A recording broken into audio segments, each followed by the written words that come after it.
Good job, bud. Well, good morning. It's already I think it's Wednesday. Yeah, it's Wednesday.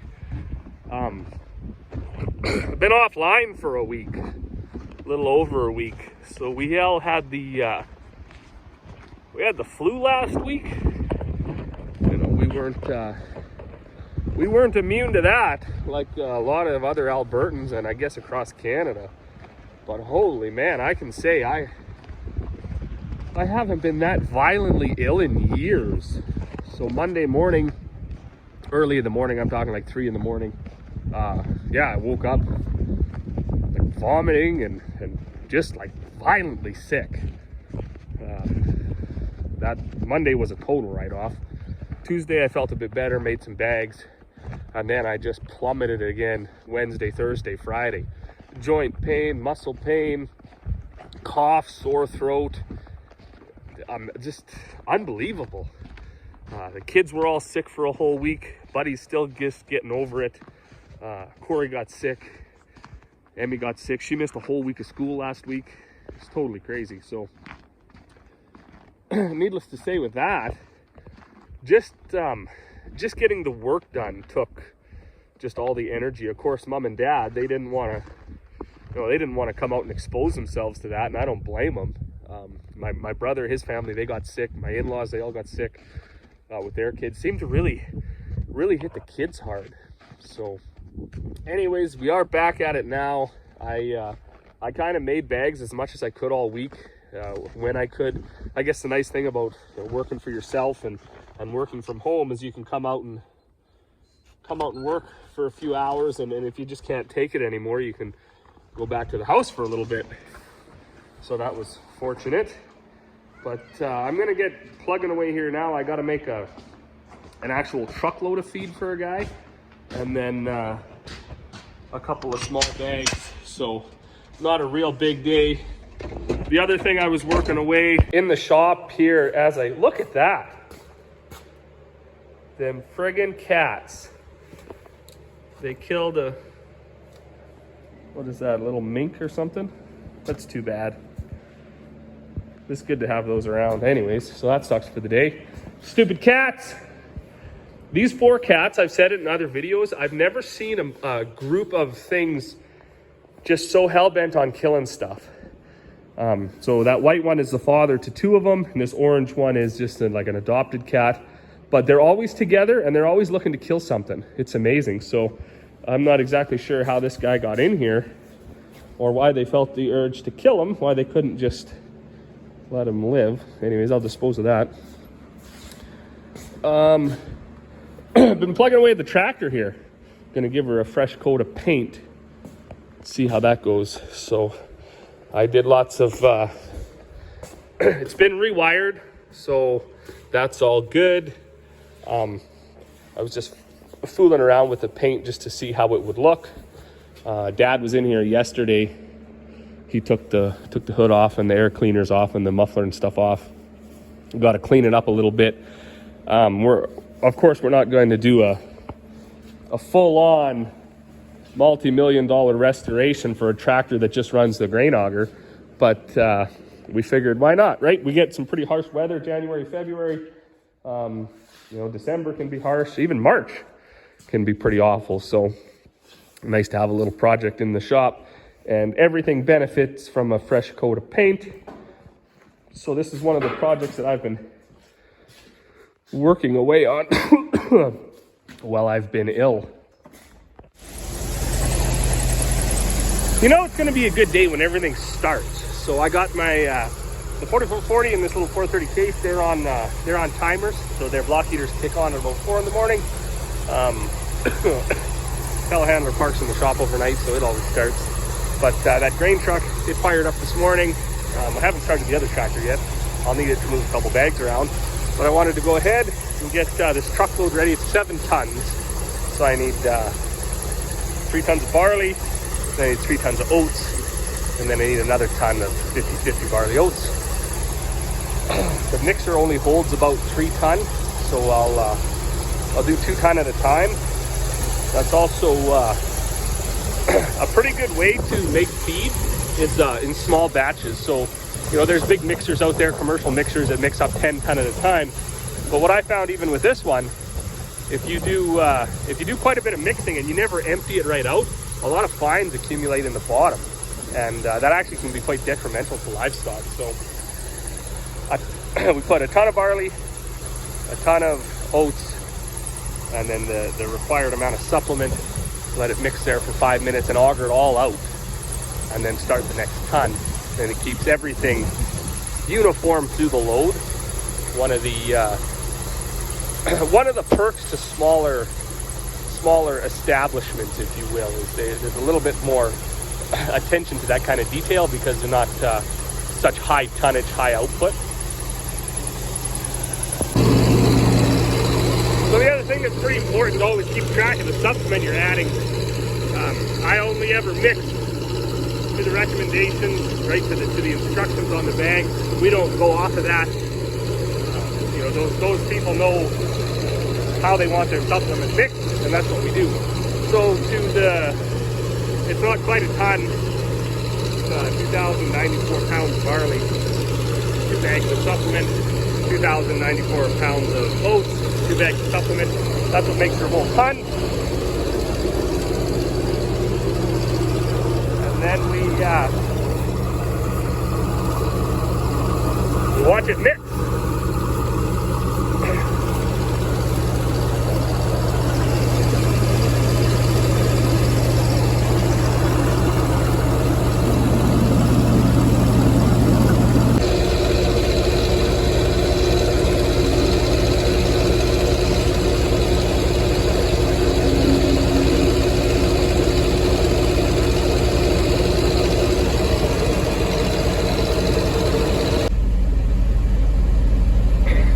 Well, I've ducked into the safety of the old telehandler cab here. I got that thermostat replaced, a week or two ago, and I got some really pleasant cab heat out of it. So I'm pretty excited about that. It's not all that cold outside, but the wind's blowing, kind of whipping up the snow and stuff. So unbelievable how big of a game changer this telehandler was for the feed making part of this. Climbing in and out of that 4440 was very difficult. And now, you know, being lower in the cab and everything like that, I can see almost like a little operation station right here, a little operator station, I guess. So I think all I'm going to get today is grinding feed. I know lots of people wonder about capacity. Lots of people, they want to get their own mills because, I mean, well, stuff's expensive. So something like this 358 mill holds about 3 tons of a dense mix, something like chicken feed that's basically 80% peas and wheat. You can fit 3 tons in there. Something like this 50-50 barley oats mix, basically a little over 2 ton is kind of the max for this mill. A 358 for I would say almost for anybody would be a whole bunch more machine than you actually need. On an easy day, if I have you know, a bunch of tickets that are similar, so if I'm making, you know, 5 or 6 of the same bag and then 5 or 6 of another bag, I can get 20 tons a day, no problem, with this 358 mil and this 18-inch roller mill. I mean, granted, that's if everything stays running. As far as maintenance, something like this mill is basically zero maintenance. Grease it every few days, get the rollers re-grooved every year. I mean, that depends on how much you use, but if you're doing, you know, 1,000 ton a year or something, you're probably going to have to re-groove them every year.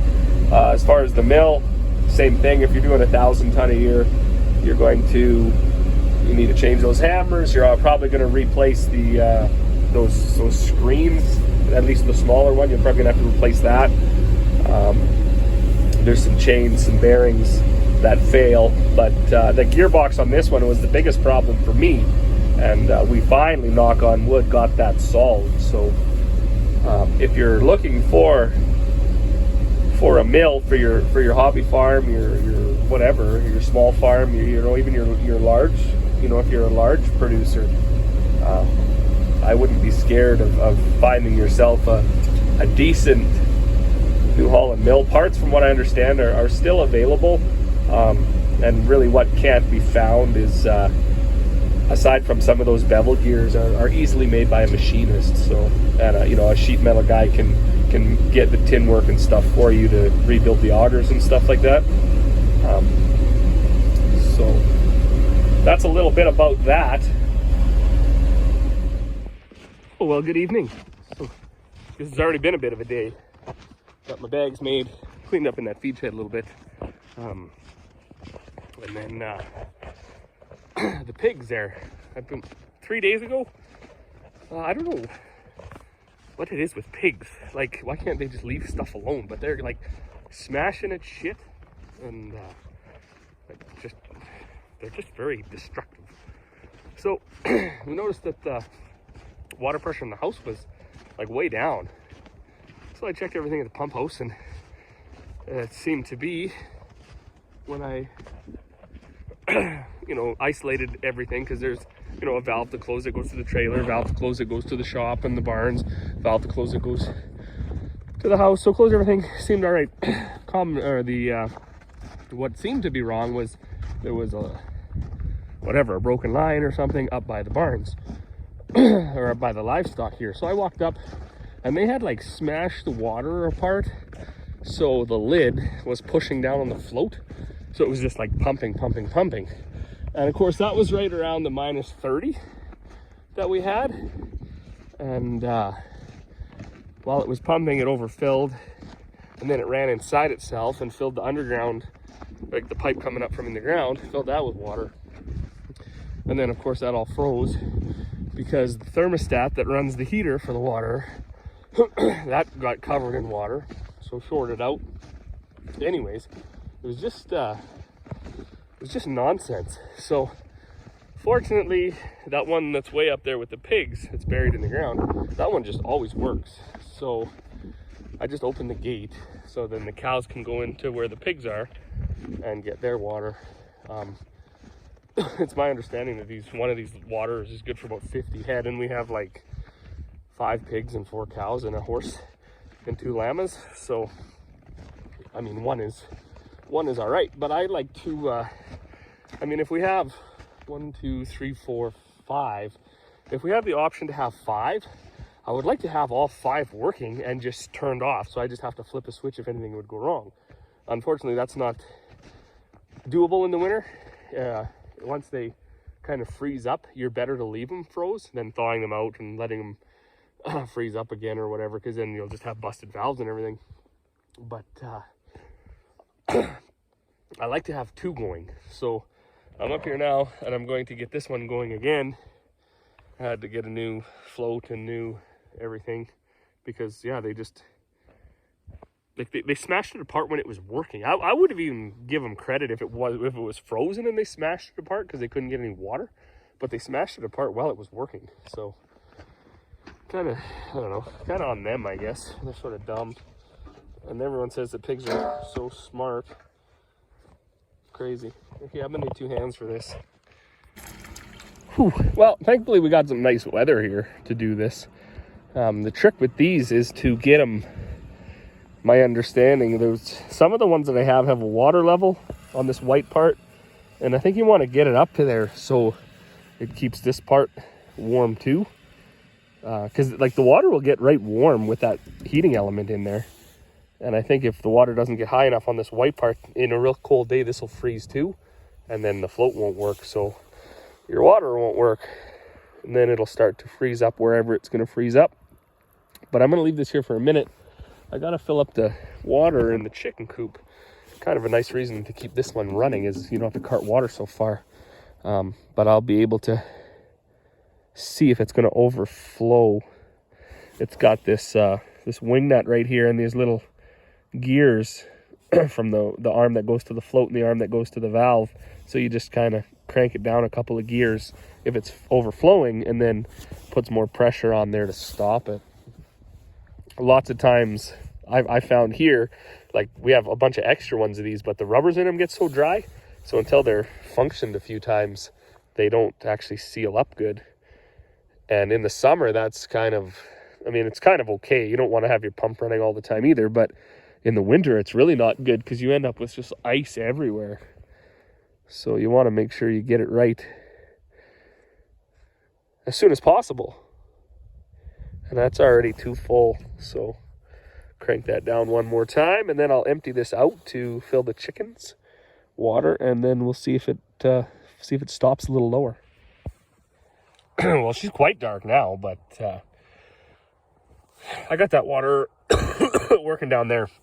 The wires were burnt off of the element, so that is currently thawing out. This one, I believe, is set probably too high, but I think the water stopped filling, so I'm going to leave it for the night and check it in the morning. It would be a real sin if it's overflowing all night, because it's kind of enough of a mess around here as it is. Got the pigs' feeder shoveled out a little bit, and these critters all fed, so I think that's it for me. Gonna put the telehandler in the shop for the night. I don't know exactly how cold it's supposed to get tonight, but if you got a heated shop and you got a piece of equipment that you use every day, you may as well put it in there, right? You'd be a fool not to. So I'm gonna make my way down and then go in and get some take a page out of the Gentleman Farmer's book maybe and grab myself a tea. See if I can calm the old throat a little bit.